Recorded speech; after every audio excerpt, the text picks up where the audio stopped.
Welcome to the Lechtich Parsha podcast, where we delve into the Torah's timeless wisdom and uncover uplifting and empowering lessons tailored to the challenges of our generation. Guten Ev Shabbos, Parshas Ki Savo. I hope you're doing well. I hope you had a wonderful week.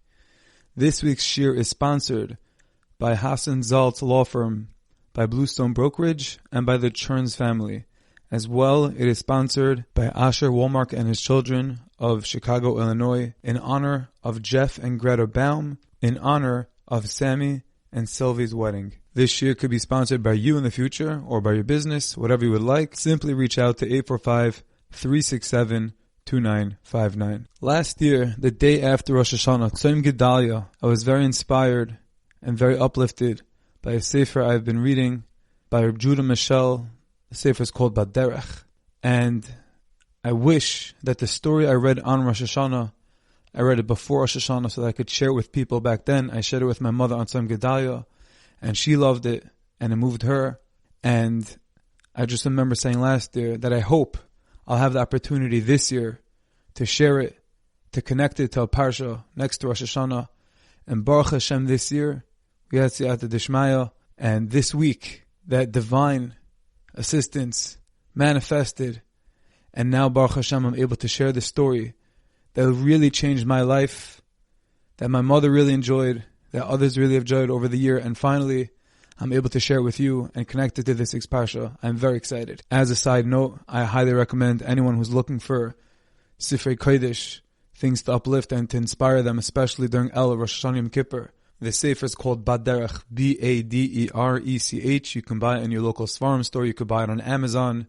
It's incredible, and I highly suggest you buy it as well. It changed my life, and I'm sure it will change yours too. And the life-changing story which I read that I want to share with you this year goes as follows. Reb Zev Wolf Kitzis, one of the closest Talmidim of the Baal Shem Tov, was appointed by the Baal Shem to be the Baal Tekeya in the Shtibel, in the Shul, in the city of Mezhebish. Realizing the tremendous responsibility, the achrayus, that he just took upon himself to be the Baal Tekeya for the city of Mezhebish, and especially to be the Baal Tekeya, through which the Baal Shem Tov will be Yetze his Tekiya Shofar, a very holy and iconic mitzvah of the year. Reb Zev decided to delve deep into the study of the Kavanos of the Ari and unveil the profound layers of Tekiya Shofar. This was to ensure that he would perform the Tekiyas accurately, and to do this, he decided that he was going to write a little crib sheet, a little sheet that he would write up before Rosh Hashanah, bring it to the bima, have it next to him, just with little hints, bullets,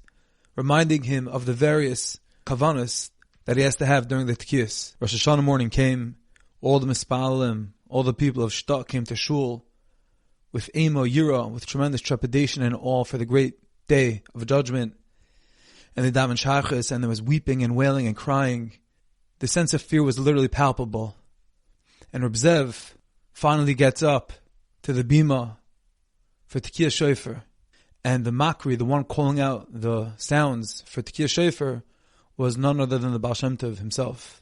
And Reb Zev takes out the little crib sheet, the little cheat sheet, puts it on the bima, and as he's about to make the brachas for Tekiya Shofar, he quickly looks at the sheet for the first kavana, and he closes his eyes in immense concentration, and he goes on, Baruch Atah Hashem, Elokeinu melech haolam, al Tekiya Shofar. He opens his eyes, he waits for the Baal Shem to call out the first Tekiya. The Baal Shem says Tekiya, and of course, Reb Zev looks down at his cheat sheet, and lo and behold, it's gone. And there was a tumult, but obviously he couldn't say anything, he couldn't do anything, he couldn't make a hefsek in the bracha. He had to go on. He knew something was up. He sensed that obviously something happened, but he couldn't talk, he couldn't ask. And while he was panicking inside, terrified that he didn't have the cheat sheet, he knew only had one option, which was just to go on and blow the shofar. After Musaf, Reb Zev approached the Baal Shem, and he said, Rebbe, I don't understand. What happened? I had this cheat sheet, it was on the bima, and I wanted it right next to me that I should be able to look down and remind myself of the kavanas that I had to have during the Tekiyas in order to perform the mitzvah for myself and for the whole entire kehillah, and especially for you, to bring these Tekiyas, for them to serve as a merit for us, for a happy, healthy new year. Why did he take them away? We needed to be kra roig zar dinenu. all the different machshavas and kavanas. I needed to have them all in mind. What happened to my sheet? And the Baal Shem looked at Reb Zev, and he told him as follows. He said, today, on Rosh Hashanah, we had the most extraordinary shofar blowing ever. He said, there are numerous gates leading into Hashem's chamber, and each gate has its own unique key.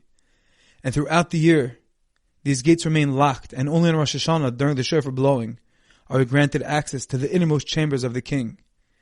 And the kavanos serve as keys, and each one is capable of unlocking a specific gate to reach the king's inner chamber.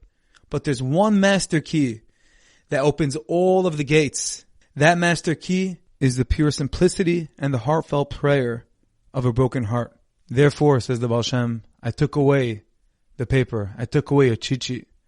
There's only one thing that I wanted you to be invested, to use at the time of Tekiyas, and that is your heart, your kavanas of the innermost chambers of your heart to connect to the innermost locked up chambers of HaKadosh Baruch Hu, and only through that will we be able to unlock and gain access to the holiest of holies in Rekiyah D'Shemaya. In this week's parasha, we encounter the mitzvah of Bikkurim, bringing the first fruits to the Kain. And the Sifri derives that there was a different basket that was brought from the rich and the poor. The rich man would bring a basket of gold, and the poor man would bring a wicker basket. And the Sifri says that the Kain would keep the wicker basket of the poor man. However, the gold tray, the gold basket, which the rich man prepared his fruits in, the Kain would return. And the Mefarshim ask, what's the pshat? This seems contrary to what logic would dictate. The Chayr should be the opposite. The Kain should keep the beautiful golden basket of the rich man, and he should either discard or give back the wicker basket, the rough, simple, prickly wicker basket of the poor man. Yet for some reason, he keeps that basket, the wicker basket of the poor man. What's the pshat? What's the reason for this? The Malbim offers an incredible insight, which is as follows. The Gemara in Sanhedrin tells us, Rachmana li baboy, that the Rebbeinu Shalom wants our heart. He wants the pureness, the simplicity, the dedication of the Yid's heart. And the poor man, he doesn't have the ability or the luxury to just walk into the goldsmith and say, craft me a golden basket to hold my fruits. Rather, the poor man has to take whatever he has, the wicker, those materials, to make a wicker basket. And he has to labor and sweat and toil to create, to craft a homemade wicker basket. And even though, says the Malbim, that it's not nearly as nice, it's made out of rough, prickly material. But says the Malbim, the most important thing is his heart, his dedication, his sacrifice for HaKadosh Baruch Hu. And although the gold is much more beautiful, much more exalted, obviously, but that's not what Hashem wants. And therefore, when it comes to the package of Bikkurim which the rich man brings, the only thing, the only mitzvah, the only chilek, the only portion of the actual mitzvah is exclusive to the peiros, to the fruit. However, the golden bowl, the basket which he brings it in, is irrelevant. Hashem's not interested in that.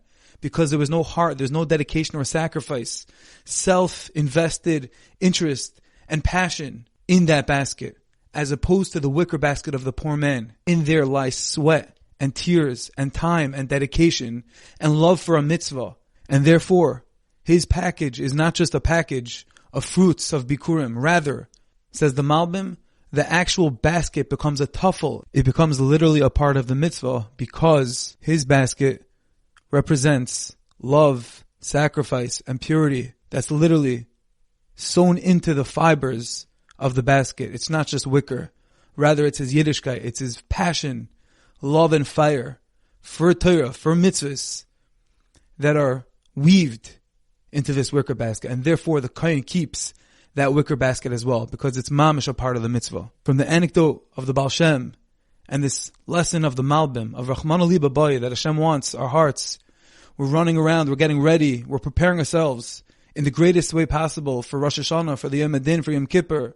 And then afterwards, with Sukkos, building our Sukkah and buying Daled Minim, and we're doing so much. We're buying machzorim, and we're getting seats in shul, and we're getting the simanim, and we're getting the best meats for the sudas. We're doing such amazing things. We're trying to prepare, we're trying to elevate ourselves and get into the mode of Yontif.